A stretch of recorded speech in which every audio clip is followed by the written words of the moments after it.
We start with our interview segment and focus on Redream, a project discussing how citizens in Kansas City and 4 other cities around the country view the American dream. Has it changed over the decades, or does it remain fundamentally the same? 40 micro-documentaries trying to answer those questions will premiere later this month at a special website. Community meetings about the American dream are also being planned. To tell us more, the filmmaker for the project, Christopher Cook, and Elliot Clark, one of the participants in the series. Gentlemen, welcome to Ruckus. Thanks for joining us. Let me start here with Christopher. Give us some background. How did this project get started? What's the goal?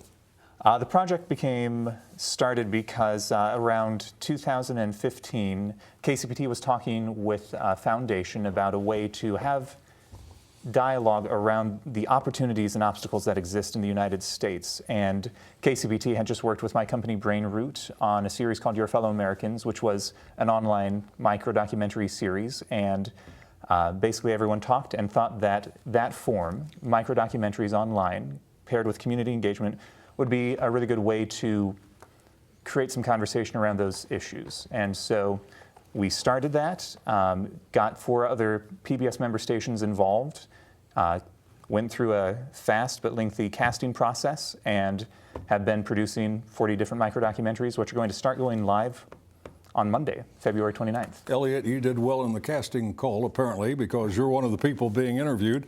Talk a little bit about your American dream. Has it changed over the years? Yes, for me it has changed drastically. I mean, originally I felt the American dream is to pull yourself by your own bootstraps, do the best you can, and you will succeed and have a happy life. But there's so many stumbling blocks and so many walls that you have to deal with nowadays, even more so now than it was then. People believe in each other. They don't kind of believe in each other anymore. Christopher, we're hearing some disillusionment there, and we hear a lot about people being disillusioned during this presidential campaign. Is that a theme you saw repeated during your interviews?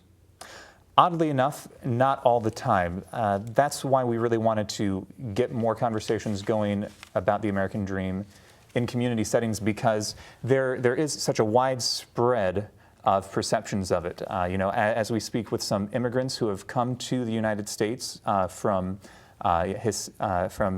South America, there's a tremendous amount of opportunities in comparison.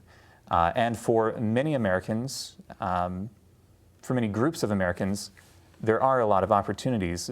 But the issue is that it seems to be sometimes different groups have different opportunities available to them, different communities have different obstacles presented to them. And so we want to have a dialogue about why are some available, why are some opportunities available for certain groups and certain obstacles kind of inherent in other groups. Elliot, do you think your view toward the American dream is shared by a lot of people, your family, your friends? Yes, it is shared by a lot of friends and a lot of people that I know. What's your biggest disillusionment? The opportunity to own a home, the opportunity to be able to go to a bank and be able to get a loan, the opportunity to be able to get the same medical treatment that everybody else gets. You don't get these things. Are you saying you've been discriminated because of race, discriminated against because of race? Race and where I live.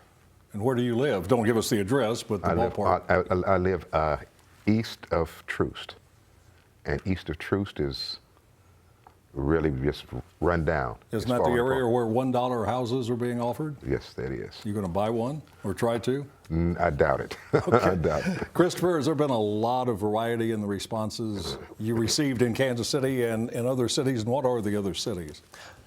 Yes, there's been a widespread of responses just because we wanted a diverse group of interview subjects to feature, and everyone's American experience is different. It's impacted by their background, by their ethnicity, by their location, by their gender, and that's coming out in the interviews that we have. And here in Kansas City and the 4 other stations, which are Georgia Public Broadcasting, based out of Atlanta, WIDA from the DC area, Detroit Public Television, and then PBS SoCal in LA. Elliot, do you think your view of the American dream will change after you watch what all these people around the country have to say? I think that maybe watching these people around the country, what they have to say might bring us together and maybe we can make a change. Well, that would be quite a goal. To succeed in doing that would be impressive. I know you've got a meeting coming up and some websites and locations people can go to start viewing these, so tell us about those. Yeah, Mike, the main place that most of these videos will be promoted is online, and people can watch a new video every weekday starting now through April 22nd at redreamproject.org. So it's basically the title of the project, redreamproject.org.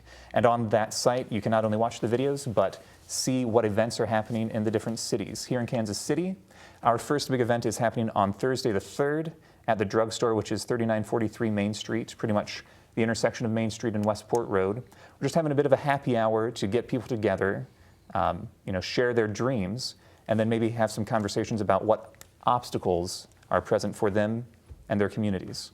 All right, gentlemen, thank you very much for coming in. Congratulations on your achievement. We look forward to viewing it.